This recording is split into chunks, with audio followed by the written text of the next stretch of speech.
There's certain aspects that I push back against. Just to reiterate, being a provider, I'm fine with. Being a disciplinarian, being able to provide structure and order, I'm fine with.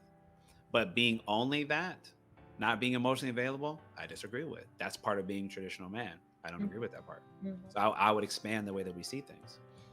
So I would say for me, I would seek out women that also want that from a partner.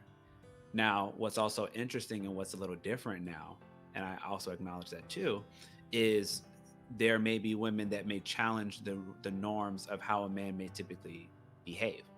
So there may be, for example, a woman that's going to want to be the dominant provider, which is going to be very difficult for a lot of men because that's usually the role that we find ourselves in. So it may be hard to be able to find a way to make that mesh and make that work for those two people if you have somebody who that's what they what they want for their future.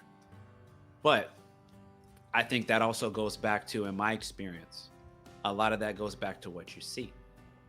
If I talk to somebody who comes from a background like yours, who sees a man and a woman together, and the man's the provider and the woman was at home and she was raising her children, it doesn't mean that she says that's all I want for myself, but she also sees the value of doing that. And she also sees the value of seeing her father do that.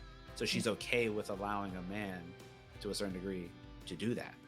Mhm. But when you don't have that aspect, now there might be more pushback.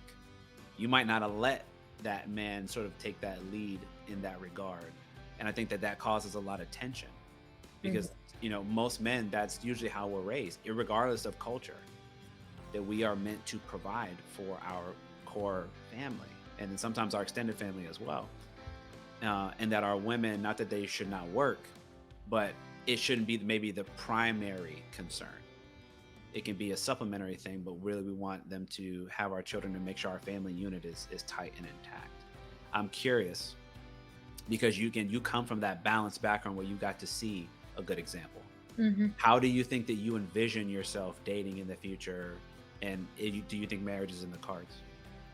I definitely do see myself getting married and having like a family. Like that's something that I have been thinking a lot more of now that I've been getting older. I definitely Mhm, envision that. And like you said, there are some things in the traditional role with families that I feel should stick and some shouldn't. mhm, For example, like what you said about being the provider, I obviously that's fantastic. If I could be the person to take care of the kids, whether it be me or him, I don't mind as long as they're like you said, it's all about having the stable household and stable like ground for your child to grow up in because mhm. it creates this cycle, an endless Right. cycle. And if you don't stop it, then it's just going to keep going and the whole world will be unhealthy by the end of it.